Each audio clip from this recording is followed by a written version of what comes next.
Muy buenas tardes. Tengo el gusto de aquí compartir con ustedes más que un panorama minero en la Amazonía colombiana, que es un contexto que se va a hacer muy general, es dar a conocer un proceso de orden local en el departamento del Amazonas que tiene que ver con la intervención de las entidades del SINA, a la cual hacemos parte, parques nacionales, la Corpo Amazonia y el Instituto Sinchi, en una reflexión, en un diálogo intercultural con los pueblos indígenas, y que en ese proceso de los últimos 4 años ha salido el tema minero a flote, y las instituciones ambientales les ha tocado el compromiso de entender, de asumir, de hacer análisis, de poderlo contextualizar y de poder saber exactamente en este departamento su transcurrir, cómo va a ser. Esta presentación tiene una pertinencia en ese sentido, pero yo diría que con las palabras del anciano sabedor Muinane de Villazur y el líder indígena del Paní, tendríamos los suficientes argumentos para hacer todo un conversatorio alrededor de la problemática que ellos presentan. Entonces, solamente voy a hacer ese esbozo de que la parte de la institucionalidad percibimos el problema de la minería en el Amazonas. Aunque pareciera el tema por el índice muy amplio, no, yo lo voy a hacer muy rápido también, es más puntos de algunas diapositivas, pero que muestran exactamente a dónde yo quiero iniciar y llegar. Sí. Lo más importante de esta presentación es mirar una posición general de la minería en la Amazonia, algunos resultados que ya se tienen desde el punto de vista de información, ese potencial minero, etcétera, esa minería como una dinámica socioambiental que efectivamente, como dice ese segundo renglón, así como otras actividades económicas en el pasado, reconfiguran y reconfigurarán la Amazonía colombiana. Y probablemente al final mostrar de una manera teórica, tengo que decirlo, de una manera inicial, conceptual, los posibles pasivos ambientales, sociales y culturales que se pueden vivir con la minería en el departamento del Amazonas. Todo esto, con esta publicación, la primera parte de un trabajo que es muy próximo, va a salir a consideración de todos, que es la actividad minera en la Amazonía colombiana, un trabajo del Instituto Sinchi, que ya está en impresión y que están próximos a salir. Base en ese documento son las primeras posiciones. Lo más importante es entender que el departamento del Amazonas, la Amazonia, hace parte de esta gran región que indudablemente se distingue, y todos lo conocemos, por su riqueza florística, faunística, acuática, íctica. Los indicadores muestran zonas endémicas, zonas de importancia biológica, pero también la riqueza social y cultural en estos grupos, en los más de 400 pueblos indígenas que hay en la Amazonia regional, que se distinguen efectivamente y precisamente por los conocimientos tradicionales asociados a la biodiversidad. Y esta Amazonia, como aparece en el mapa y que en parte fue mostrado esta mañana por el doctor Fernando, es que existe este anillo de poblamiento, son las zonas de intervención con base en las estructuras urbanas que permiten precisamente andar las colonizaciones en profundidad de la cuenca amazónica, pero que efectivamente hacen y se dinamizan por la política pública, por cada política pública desde los estados nacionales que hacen parte de esta cuenca. Como región diversa también, todos hemos tenido la oportunidad de mostrar entre las muchas cosas de esta región, precisamente indicadores, en este caso lo de las plantas útiles, que si vemos son un número importantísimo y en las cuales muchos de los procesos de orden tecnológico, de innovación, son los referentes importantes precisamente en eso que hago, y digo esta mañana al anciano, de la obligación que tienen las entidades del Estado de las alternativas económicas frente a este tipo de actividades extractivistas que se vienen adelante. Pero lo más importante es mirar en esta tablita muy rápidamente, es que en los departamentos de Amazonas, Vaupés y Guanía, todo lo que tiene que ver desde el punto de vista de las coberturas, desde el punto de vista de las áreas de resguardos y político-administrativos, hay una coincidencia. O sea, hay la coincidencia entre las áreas de resguardo, las unidades políticas y las áreas todavía en bosque. Y lo que tiene que ver de la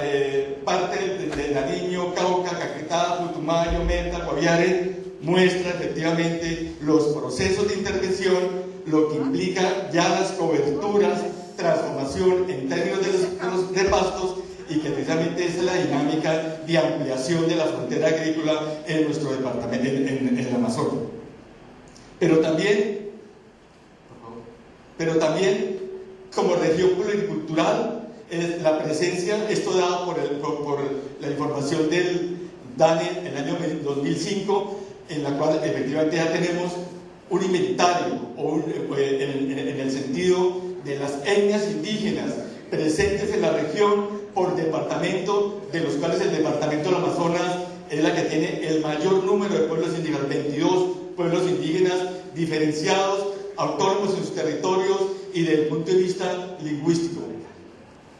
El cuadro que se quiere presentar acá es no solamente que en estos tres departamentos, Amazonas, Vaupés y Guanías, igualmente es donde existe la mayor población indígena en la Amazonia colombiana, e igualmente la importancia de estas etnias indígenas. Caso contrario, en los departamentos donde están los procesos de colonización, se nota y se mira que efectivamente no solamente disminuyen las etnias indígenas, sino igualmente su número. Pero la situación de la región, históricamente todos los que hemos vivido en los últimos 20 años en la misma, ha estado signada precisamente por estos fenómenos de carácter socioeconómico que han afectado no solamente a los territorios indígenas, de hecho en toda la Amazonia de la parte noroccidental afectados por los procesos de ganadería extensiva. Recordemos que esta es una política pública vigente que ha estado en los últimos 25 años teniendo un papel en la ampliación de la frontera agrícola. Lo que muestra la tabla y la información que hoy ya logramos tener en la región es que entre el 2002 y el 2007, en la cual se lograron implantar unas 10.141 hectáreas en bosque, con esa tasa que aparece ahí de 5.439 en el periodo del año 2007-2012. Si bien la tasa bajó, el proceso se ha mantenido y efectivamente hoy esa área al tenor de 15.620 hectáreas en pastos, que sigue siendo, repito, para Colombia, para política pública, la quinta vertiente importante lechera en Colombia. Y esto hace que efectivamente sea atractivo, no solamente para los mismos ganaderos, sino para todo el capital que tiene que ver a futuro con esta actividad. Tenemos también otros aspectos que se han vivido en la región en los últimos 25 años. El narcotráfico, por la misma presencia de los cultivos ilícitos que cambiaron la forma de ampliar la frontera agrícola a partir de la vigencia de estos cultivos. E igualmente lo que ha implicado también en los últimos 20 años la presencia de los grupos armados, tanto legales y ilegales, y lo que ha sido la historia de la Amazonia colombiana en sus últimos 200 años, que ha sido la extracción de los recursos renovables y no renovables, en lo que ha sido siempre la historia, las economías extractivistas de los recursos naturales. Para señalar alguna de las más dicientes y que ha tenido mayor impacto en la región, las caucherías a finales del siglo XIX, comienzos del siglo XX, donde efectivamente el impacto sobre estos territorios fue de una drasticidad en términos de desplazamiento y el desarrollo de los pueblos que estuvieron alrededor de los pueblos del centro, en la Chorrera. Y esta última que es las que se nos viene ya en términos perfilando, y que nosotros como instituciones y personas que vivimos en la región pensábamos que todavía eso no nos tocaba, que eso estaba todavía muy lejano, que todavía por aquí ni siquiera quizás lo veíamos en los periódicos o lo veíamos en algunas de las conversaciones, pero que efectivamente eso ya está. Y teníamos, a partir de esos fenómenos, esta configuración que igualmente mostró Fernando esta mañana, que nos da toda la parte noroccidental, la zona de intervención, lo que amplía la frontera agrícola, y la parte suroriental, donde está el mayor número de áreas protegidas, de resguardos indígenas, y donde efectivamente esa figura de protección, que igualmente son los resguardos indígenas, tienen un número importante mayor a las 25.000 millones de hectáreas en esta parte suroriental con la parte noroccidental. Pero el problema de la minería es un problema que tiene que ver con un contexto no solamente nacional, sino de política pública e internacional. Apenas esta es un esbozo de lo que es el sentido de la división del trabajo a nivel internacional, en la mundialización en la cual algunos países hoy tienen la cabeza, están en la cima, en la cual el uso de los recursos estratégicos, en las tecnologías de punta, aeroespaciales, de comunicación, utilizan efectivamente y utilizarán de una manera profunda lo que constituye estos recursos estratégicos, que están precisamente en esas zonas de reserva, en estas zonas de frontera del sistema capitalista. Entonces, hoy tenemos que ver que efectivamente en el país la política pública que le da énfasis a la minería en toda su dimensión, tiene que ver precisamente en lo que hay un Producto Bruto Interno, de lo cual el mayor porcentaje recae precisamente sobre las explotaciones petroleras, sobre la minería, y que efectivamente al balancear la situación de la Amazonia respecto a su biodiversidad, efectivamente esta no tiene una participación concreta en el Producto Bruto Interno. O sea, al colocar en balanza esas dos actividades, la biodiversidad no tiene un valor de mercado que efectivamente le permita tener por lo menos una consideración a los que promulgan estas inversiones de posibilitar efectivamente las acciones que pudieran sostener en la diversidad de nuestra región. Entonces, la política pública, como lo mostró Fernando, recae sobre esta ley 685, y que efectivamente muestra dos aspectos: lo que era el concepto de la minería, entre muchos otros, entre todo su articulado, sustan estos dos, que es lo que la minería legal, su concepto en el término del título, de la propiedad del título, generado precisamente por esas formas de que el Estado del Ministerio de Minas genere ese título. Y la otra parte, la exploración y el aprovechamiento ilícito y el yacimientos en contra efectivamente del título. O sea, que todo lo que no tenga el título es ilícito, porque el título efectivamente es el que genera el aporte a los impuestos, es lo que genera efectivamente el aporte al Producto Bruto Interno. Lo que no esté por dentro de eso y que esté marginal o que esté en términos ilegales, pues efectivamente se conceptúa como un elemento que hay que combatir, que es el caso de la minería ilegal. Y obviamente es un proceso, como lo voy a demostrar, que no solamente es de este gobierno, ni de los dos anteriores gobiernos, sino que efectivamente es un proceso que se viene preparando el país desde el punto de vista de la exploración, de los inventarios geológicos, de todo lo que tiene que ver desde el punto de vista económico, tanto así que tenemos un plan minero proyectado hasta el año 2019, donde muestran efectivamente cuáles son los pasos, todos los derroteros por los cuales hoy la minería viene ejerciéndose en Colombia. Y este es efectivamente eso que igualmente mostró Fernando, de que esto no es algo que se proyectó de ayer, sino que efectivamente el país ha invertido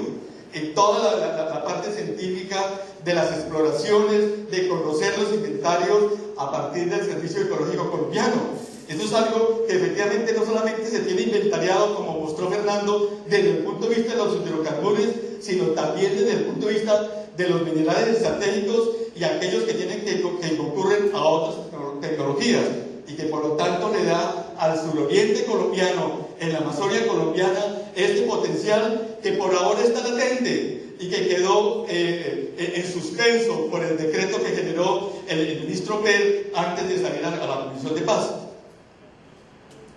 Y esta es igualmente el mapa que mostró Fernando, y en la cual aparecen los inventarios por cada uno de ese potencial minero, en todo lo que tiene que ver con los diferentes minerales que hoy tienen efectivamente un mercado, una demanda internacional, y en el sentido de que el país entonces guarda ese papel histórico de ser suministrador de materias primas, de estar en ese nivel de que le corresponde de suministrar materias primas. Entonces, hoy ya no es los productos agropecuarios, ni los productos extensivos, comerciales. Hoy son los minerales los que van y los que están poseyendo la posibilidad de que el país tenga unas entradas efectivas en su Producto Bruto Interno. Entonces, este es el panorama en el año 2008 acerca de los títulos, porque efectivamente cuando hay un título, el primero que cumple con todos los reglamentos del inventario donde está, demuestra que efectivamente tiene la capacidad, que tiene el capital, que tiene los elementos técnicos para poder ir a explorar. Lo que se muestra ahí es que ha sido toda una fuerte demanda en la parte noroccidental, en el caso del Putumayo, como mostró Fernando, y que muy tímidamente en la parte suroriental, en lo que ha sido históricamente el Guainía y el Maupé, apenas comenzaban ya a mirarse esos títulos. Para el año 2013 ya el panorama comienza a intensificarse y efectivamente ya ocupa todo el piedemonte del Caquetá y del Putumayo, y de manera específica se muestra en la parte del suroriente, Guainía y Maupé. Pero siempre fijémonos que en la parte del centro de la Amazonia no hay una explotación, lo mismo que los inventarios de estos recursos de geominas, nunca mira en los mapas que hay un acento en el centro. A mí me quedan muchas incógnitas, vamos a ver.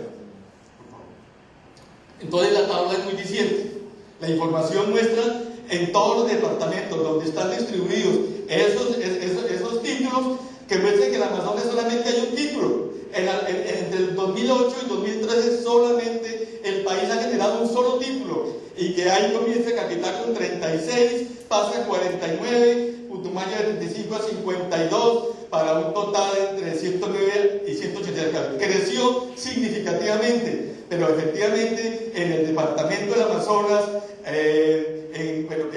específico, que es lo que va a tratar al final, no hay un título evidente. Entonces, este es el panorama de las solicitudes mineras. Una cosa son los títulos dados, otras son las solicitudes. Y las solicitudes están mostrando que efectivamente se acentúa la pretensión o lo que tiene que ver con su visión o las posibilidades de ir a ver que esta economía sí es importante para muchos. Entonces muestra que frente a los números, frente a los títulos y frente a las solicitudes mineras, entre el 2011 y 2013, indudablemente quien más ha hecho esa labor y quien más tiene esa proyección están sobre los departamentos de la zona suroriental, y que Amazonas afortunadamente está en ese último lugar, como si fuera un departamento que no tuviera esa posibilidad o que no tuviera ninguna pretensión desde el punto de vista del Estado. Y esta es otra solicitud de esos otros minerales, fuera del oro. Lo anterior era en oro, y estos son el coltán, como lo mostró, y otros minerales estratégicos que sirven en las tecnologías de punta y en las telecomunicaciones. Muestra que efectivamente como se ve el panorama es bastante drástico respecto y ya se muestra que hay unas solicitudes por la cuenca del río Caquetá.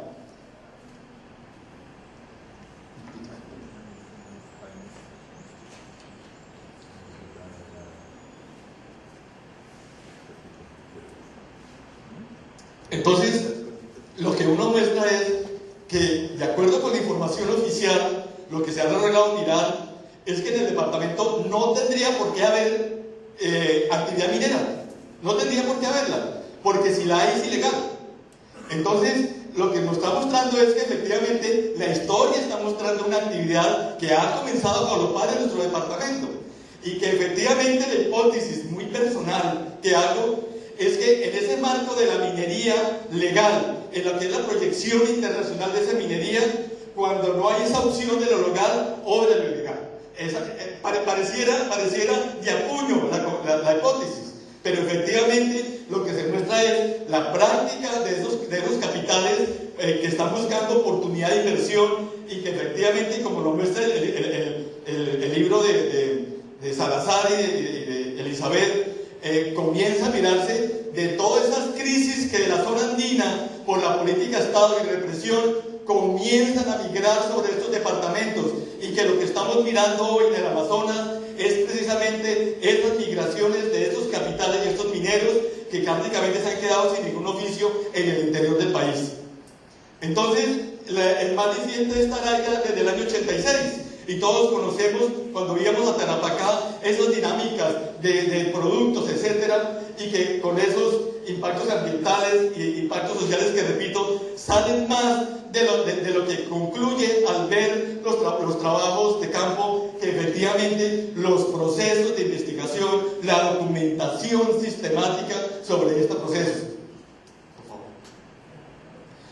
Igualmente, entre el año 90 y el año 2003, todos conocemos, como quedó evidenciado aquí con la intervención de los tradicionales, es que el río Caquetá fue, y Rectoria de Araraquara, protagonista de esa explotación minera, en la cual, pues como aparece en el párrafo, no solamente intervinieron los migrantes nacionales, sino también extranjeros, e intervinieron las FARC también. Entonces, todo ese aporte de lo que tiene que ver con la acción, pues estuvo en los territorios indígenas. Y ese es el primer elemento, que efectivamente estas explotaciones mineras ilegales se están haciendo en territorios indígenas. El segundo tiene que ver entre el 93 y el 94 en Tarapacá, y en el corredor de Tarapacá. Muestra exactamente ese proceso de lo que nosotros llamamos las dragas trinacionales. Unas veces, cuando están en el río, si están en aguas peruanas, entonces son colombianas. Si están en aguas peruanas, colombianas, entonces están peruanas. Y si son en aguas brasileñas, entonces son peruanas o colombianas. Esta es una situación difícil en términos para poder hacer una acción o una contundencia en poder, digamos, comillas, atajar este proceso. Y nuevamente, desde el año 2011, vuelve y se repite la acción en Araraquara, con algo más significativo, porque efectivamente ahora es más abierto, ahora es mucho más explícito, y sobre todo que hoy conocemos, en el caso de Puerto Santander, y que es el elemento de referencia, los procesos de consumismo, la migración que conocemos nosotros, Fernando, en los muchos episodios de las bonanzas coqueras, cocaleras, en lo que tiene que ver en la extracción de madera o en la extracción de pieles, etcétera, que efectivamente llegan grupos humanos con capitales que generan grandes consumismos, pero que igualmente comienzan a absorber, comillas, a los locales en los cuales entran a trabajar en el proceso. ¿Cuál es lo central aquí, hasta estos momentos? Es que si nosotros entenderíamos los procesos de economía extractiva en la zona andina, donde hay una población que tiene una fortaleza demográfica, uno diría que es posible que esa población pueda asumir los rigores de una bonanza de cualquier tipo. Cuando nos trasladamos a lo que son las demografías de los pueblos indígenas en la región y miramos exactamente el Tarapacá o Araraquara o la Chorrera o la Pedrera, son poblaciones que no pasan más allá de 4.000 habitantes, contados en los cascos urbanos y en las zonas de influencia de ese casco urbano, y que precisamente cuando uno mira esas demografías por la cuestión de grupos de edad, toda la mayor base de estas sociedades indígenas, primero, en promedio aritmético son de menos de 20 años. Y en segundo lugar, la base de la demografía está en los menores de 14 años, de 25 años. Y eso es un elemento supremamente sustancial, porque ahí es donde están generando hoy las expectativas de mano de obra de trabajo para estas actividades. Y continúa lo que es la trayectoria, ya no sobre los corregimientos y sobre los resguardos, sino sobre los parques. Entonces encontramos lo que ha sido hoy el papel de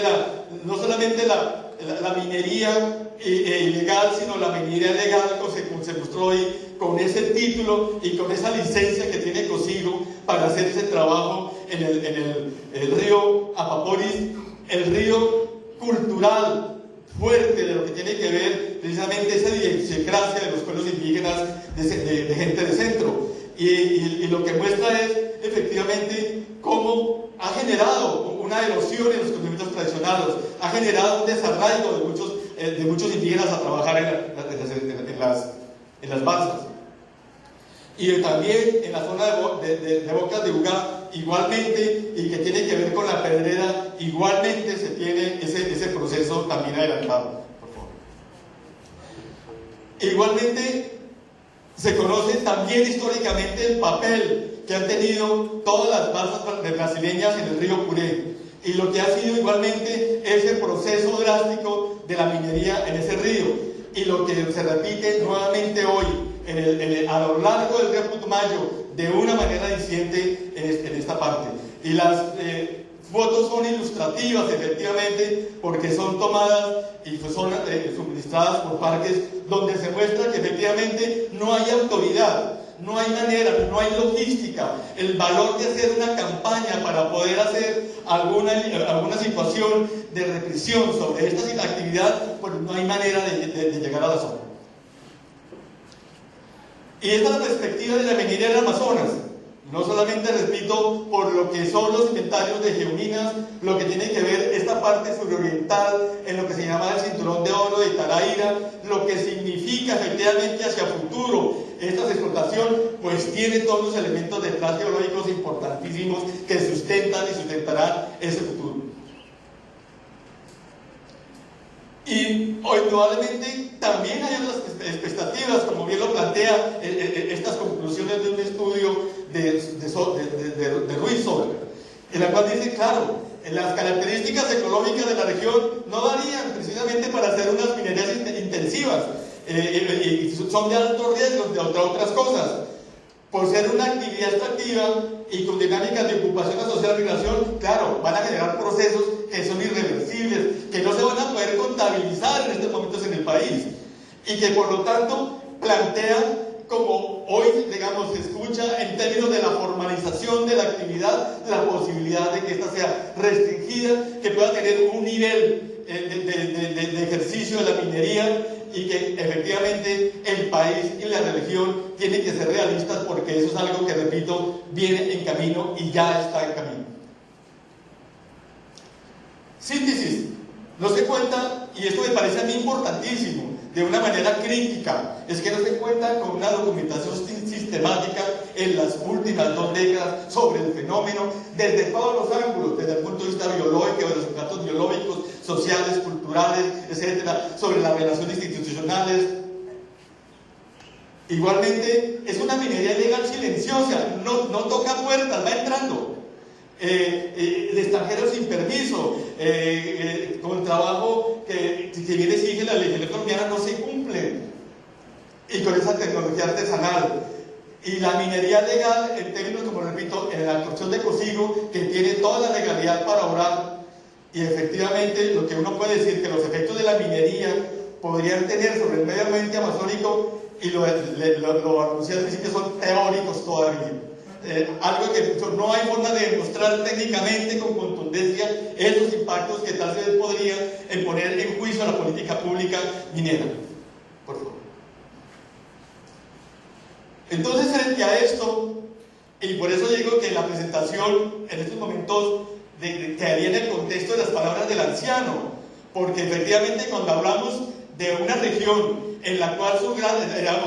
los territorios indígenas son mayorías de orden territorial, en número de hectáreas, en pueblos indígenas, aún así con demografías pequeñas, efectivamente son unas sociedades particulares, históricas, que han poblado esta región y que tienen unas relaciones particulares con el medio ambiente y con sus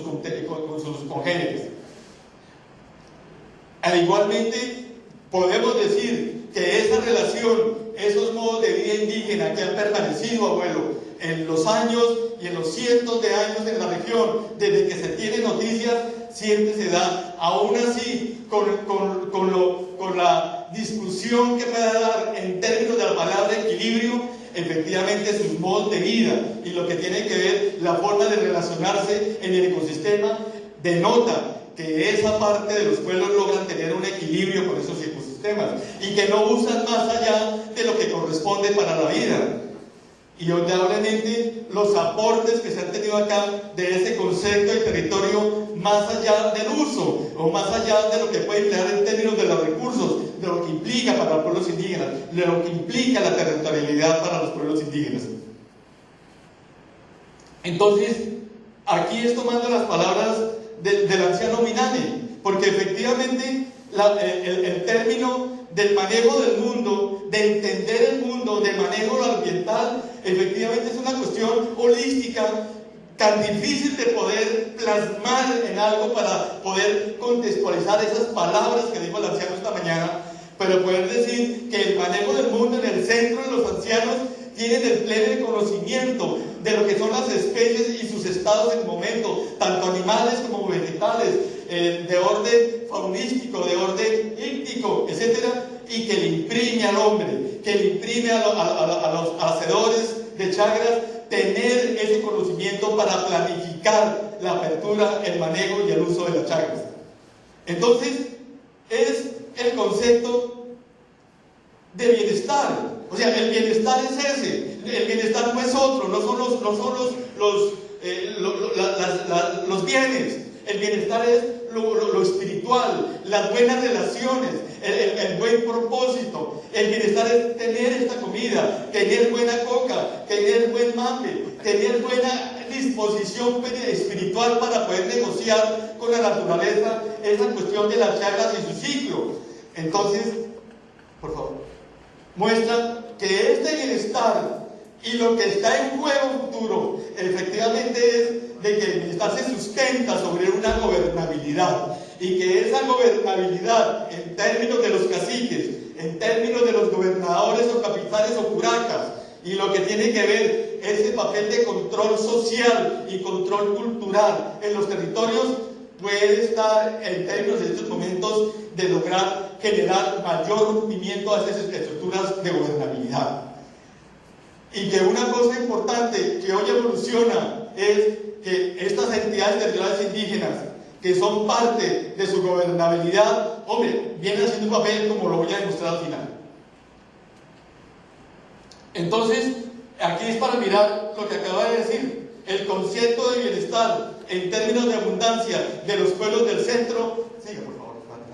es esto, ¿sí? Es enfatizar estas palabras anteriores, por favor. No, siga. Entonces, volvemos a la cuestión de los pasivos ambientales. Ya para finalizar, esto es una consulta que hemos hecho a algunas personas que trabajan el tema ambiental en el instituto, en otras entidades, parques, la misma Corpo Amazonia, cuando tenemos los diálogos con los compañeros de la Universidad Nacional. Podemos decir en términos generales que efectivamente los impactos serán mayúsculos cuando efectivamente esta información todavía no logramos tener el mayor conocimiento, pero sobre todo esa valoración, repito, que debe tener la biodiversidad en el Producto Bruto Interno de este país. Entonces, la perspectiva, uno dice como síntesis de estos impactos, de estos pasivos ambientales que se van a tener en un futuro, es que esta perspectiva de la minería va a desarticular los procesos de gestión de cadena del valor de las comunidades amazónicas y que hoy están adelantando las instituciones con los pueblos indígenas, porque estamos apostando a que la biodiversidad puede ser un elemento de uso y manejo y de valor para los pueblos indígenas en esa perspectiva de las actividades económicas sostenibles. Por favor. Y los pasivos socioculturales también no los voy a volver a escenificar, están escritos ahí, pero en el sentido, si entendemos las palabras del anciano y la preocupación, por favor, pues llegamos a que efectivamente este papel de la minería va a generar un deterioro de las relaciones comunitarias por desconocimiento de las autoridades tradicionales que tienen control social y cultural de los territorios indígenas, precisamente para poder adelantar esas actividades de explotación minera legal en esos territorios.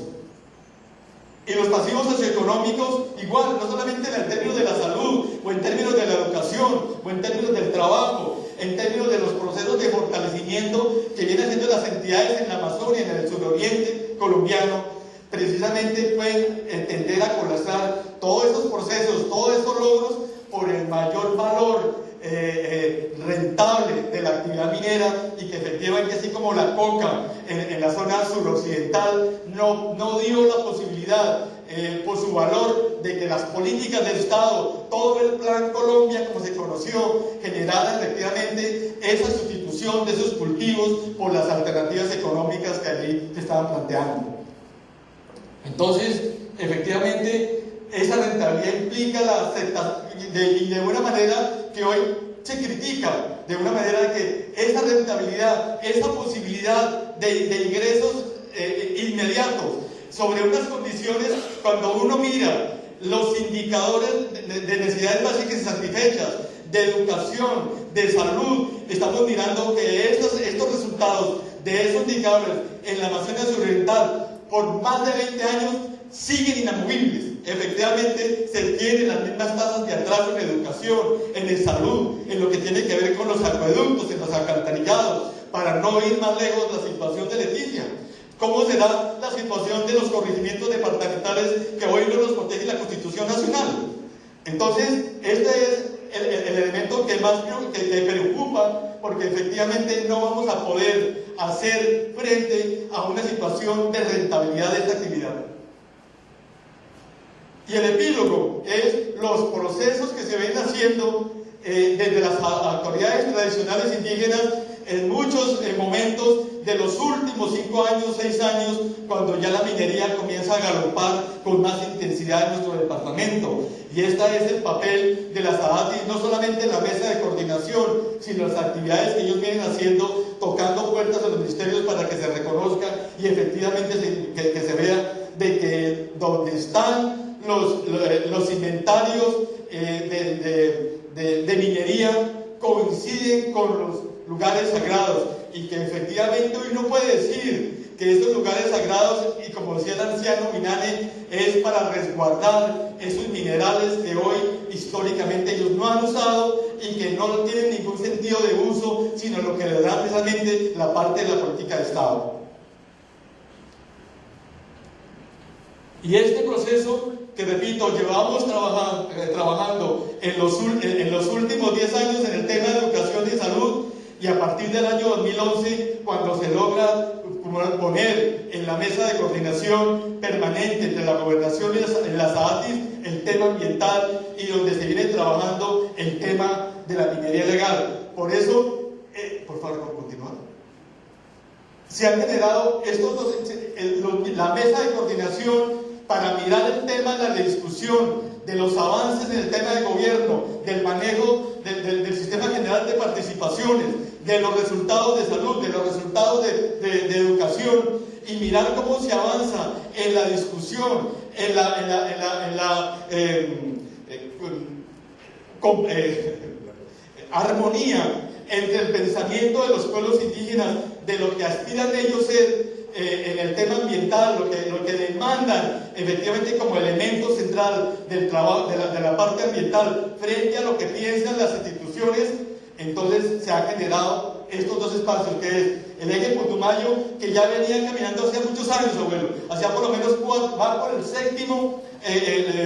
encuentro del eje Putumayo, y en el eje Caquetá, y en el eje Putumayo entra por la 3ª versión de esos encuentros. Pero ¿qué tiene de elemento ahí? Por favor, la última. Es que, digamos, en esa discusión, en esos procesos de diálogo de saberes, de procesos de interculturalidad que emprenden las instituciones con los pueblos indígenas, en el nivel que sea, efectivamente se han logrado unos pronunciamientos de los pueblos indígenas en términos escritos, o sea, como un documento que, así como nosotros los documentos en nuestros principales libros tienen un valor para la sociedad occidental, y la palabra para los pueblos indígenas es el valor que tiene frente al Estado, pues